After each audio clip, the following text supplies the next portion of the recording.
ఏపీలో పాఠశాలల్లో ఉపాధ్యాయుల పోస్టుల కొరకు రీఅపోర్షన్మెంట్ జరిగిన తర్వాత ట్రాన్స్ఫర్లు జరిగి చాలామంది ఉపాధ్యాయులకు పొజిషన్ ఐడీలు రాక 2 నెలలు కావస్తున్న జీతాలు ఇంతవరకు క్లెయిమ్ చేయలేదు. అటువంటి ఉపాధ్యాయులకు పొజిషన్ ఐడీలు క్రియేట్ అయినాయా లేదా అని మనం మన నిధి లాగిన్లో వెరిఫై చేసుకోవచ్చు. అది ఎలా వెరిఫై చేసుకోవాలో చూద్దాము. మొదట నిధి యాప్ ఓపెన్ చేసి దాంట్లో లాగిన్ కావాల్సింది. ఇలా ఓపెన్ చేసినప్పుడు యాక్సెప్టెన్స్ అడుగుతుంది వైల్ యూజింగ్ ద యాప్ అని. ఇప్పుడు ఇక్కడ సైన్ ఇన్ దగ్గర మన యొక్క CFMS ఐడిని ఇవ్వాలి. పాస్వర్డ్ దగ్గర ఈ నిధి యాప్ కొరకు మనం ఏర్పాటు చేసుకున్న పాస్వర్డ్ని ఇవ్వాలి. ఈ విధంగా మన యొక్క యూజర్ ఐడి అంటే CFMS ఐడి తర్వాత పాస్వర్డ్ని ఇచ్చి ఇక్కడ యారో మార్క్ పైన క్లిక్ చేసి ఈ యారో మార్క్ పైన క్లిక్ చేస్తే మనం లాగిన్ అవుతాం. ఇక్కడ ఇన్వాలిడ్ క్రెడెన్షియల్ అని చూపిస్తుంది. అంటే మన పాస్వర్డ్ చేంజ్ అయినట్లు మనం భావించి ఇక్కడ ఫర్గెట్ పాస్వర్డ్ మీద క్లిక్ చేయాలి. ఫర్గెట్ పాస్వర్డ్ మీద క్లిక్ చేసిన తర్వాత ఇక్కడ మన CFMS ఐడిని ఇవ్వాలి. సబ్మిట్ బటన్ పై క్లిక్ చేస్తే మన డీటెయిల్స్ ఇలా జనరేట్ అవుతాయి. ఇక్కడ సబ్మిట్ పై క్లిక్ చేయాలి. క్లిక్ చేస్తే మన రిజిస్టర్ మొబైల్కు ఒక OTP వస్తుంది. ఆ OTPని ఇక్కడ ఎంటర్ చేయాలి.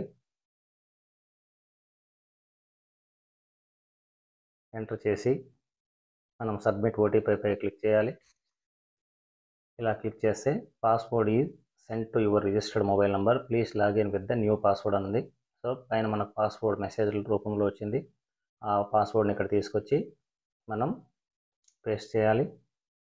ఇలా మనకు మెసేజ్ ద్వారా వచ్చిన పాస్వర్డ్ని ఎంటర్ చేసి ఈ యారో మార్క్ పై క్లిక్ చేస్తే ఈ విధంగా ఆ పాస్వర్డ్ ఎంటర్ చేసిన తర్వాత మళ్ళీ OTP రిక్వెస్ట్ అడుగుతుంది. ఇక్కడ వచ్చిన OTPని మనం ఇక్కడ పేస్ట్ చేయాలి. చేసిన తర్వాత ఈ యారో మార్క్ పై క్లిక్ చేస్తే మనం మన లాగిన్లోకి ఎంటర్ అవ్వడం జరుగుతుంది. ఇక్కడ మనకు పర్సనల్ ఇన్ఫర్మేషన్ ఉంది. ఇది ఎంప్లాయ్ యొక్క పర్సనల్ ఇన్ఫర్మేషన్. దీనిపై క్లిక్ చేయాలి. ఇక్కడ my profile, personal ID details, address details, personal details, pay slip, bank details ఉంది. ఈ ఆప్షన్లో మై ప్రొఫైల్లోకి వెళ్దాం. ఫస్ట్ ఎంప్లాయ్ ఇన్ఫర్మేషన్ ఉంటుంది. అది డిఫాల్ట్గా మన ఇన్ఫర్మేషన్ అంతా ఇక్కడ కనిపిస్తుంది. కింద ఆఫీస్ డీటెయిల్స్ ఉంది. ఈ ఆఫీస్ డీటెయిల్ పై క్లిక్ చేసి పైకి ఇలా స్క్రోల్ చేస్తే ఈ ఆఫీస్ డీటెయిల్స్లో మన CFMS ID, HRMS ID, date of join, date of retirement, organization ID ఉంది. ఇక్కడ మనకు ఆర్గనైజేషన్ ఐడి క్రియేట్ కాలేదు. ఎవరైతే ట్రాన్స్ఫర్ అయినారో వారి కొరకు ఇక్కడ ఆర్గనైజేషన్ ఐడి ఉంది. ఇక్కడ DDO కోడ్, పాత స్కూల్ యొక్క DDO కోడ్ ఉంది. అట్లే అదేవిధంగా డిపార్ట్మెంట్ నేము, DDO నేము, ఎంప్లాయ్ స్టేటస్లో ట్రాన్స్ఫర్ అని ఉంది. పక్కన పొజిషన్ ఐడి 0 అని చూపిస్తుంది. ఇక్కడ ట్రాన్స్ఫర్ అయినాం కాబట్టి ఇక్కడ పొజిషన్ ఐడీలు మనకు పొజిషన్ ఐడి కనుక క్రియేట్ అయితే ఇక్కడ కనిపిస్తుంది. కాబట్టి ఇక్కడ ఇంకా 0 అనే చూపిస్తుంది. ఇక్కడ నంబర్ ఆటోమేటిక్గా మనకు పొజిషన్ ఐడి క్రియేట్ అయితే ఇక్కడ ఆటోమేటిక్గా వచ్చేస్తుంది. అప్పుడు మాత్రమే మనం శాలరీస్ క్లెయిమ్ చేసుకోవడానికి వీలవుతుంది. కాబట్టి ఈ విధంగా ఎంప్లాయీస్ తమ ట్రాన్స్ఫర్ అయిన తర్వాత పొజిషన్ ఐడీలు క్రియేట్ అయినాయా లేదా అని మన నిధి లాగిన్లోనే మనం ఫైండ్ అవుట్ చేసుకోవచ్చు.